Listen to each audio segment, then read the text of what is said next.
All right, hey, this is day 2 of lesson 3. We're continuing our discussion about discrete versus continuous and range and domain. And this one, it looks very familiar because it's the same one as yesterday. This one is a function because all the domains have exactly one range. It does not matter that the range is repeated. This one is not a function because the domain of 4 has 2 different ranges.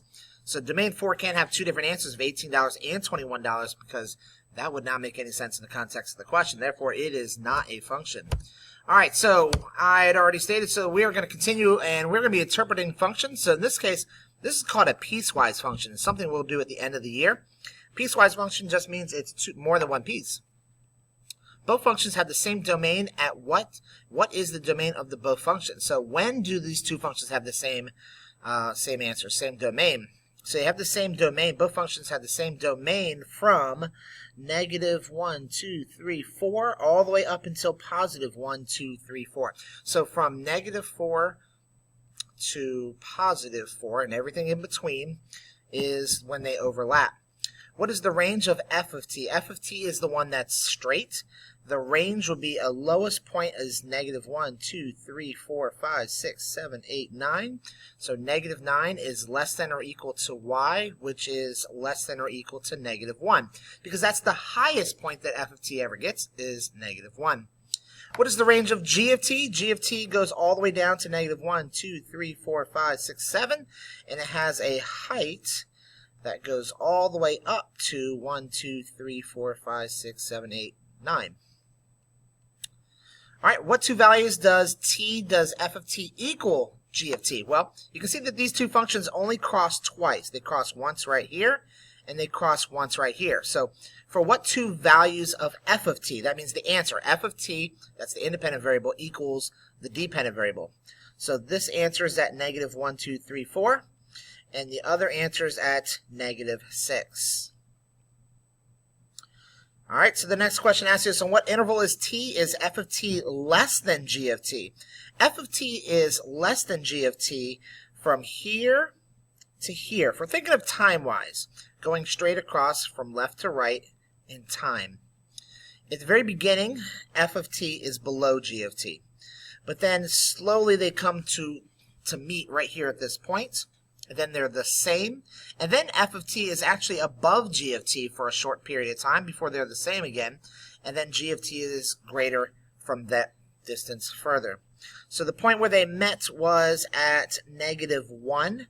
So when f of t is less than negative 1, when t is less than negative 1, and when t is also greater than positive 2.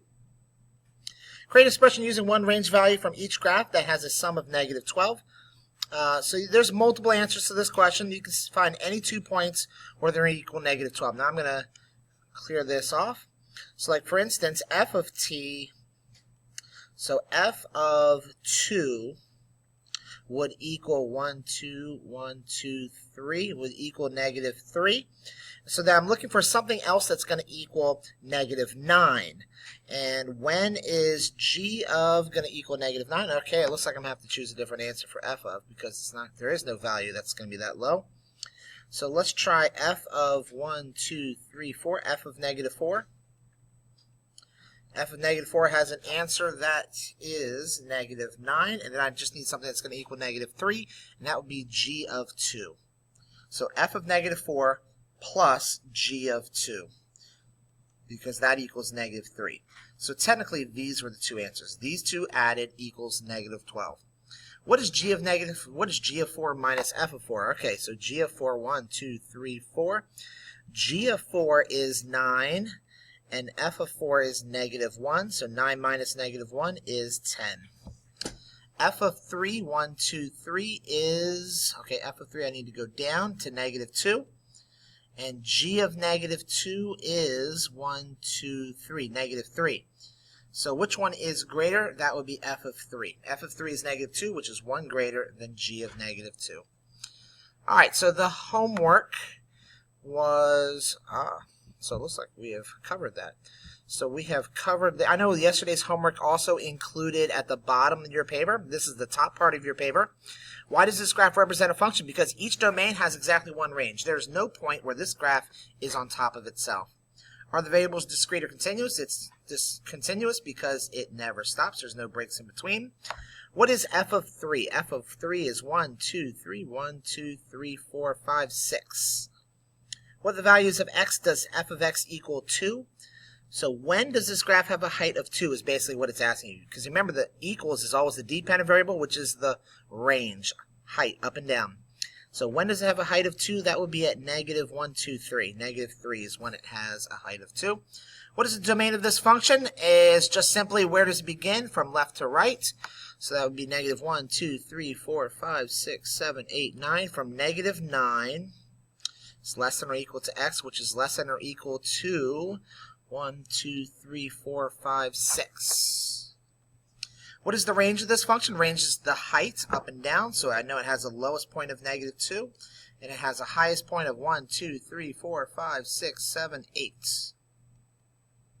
On what interval is f of x greater than or equal to 0? So when does it have a height greater than or equal to 0? Whenever it's past this point. So that's when anytime it's greater than sorry, I want to use function notation, but I can't. So that's whenever x is greater than or equal to negative 1, 2, 3, 4, 5, 6. Negative 6. Alright, but it has, greater than or equal to 0. So it is or equal to. On what interval, last question, f of x is greater than 4. When is the answer greater than 4? So 1, 2, 3, 4. Here's when it has a height of 4. So that's whenever x is greater than 0. This time it's not or equal to because it has to be greater than 4. Alright, hope this video helps. Let me know if you have any questions.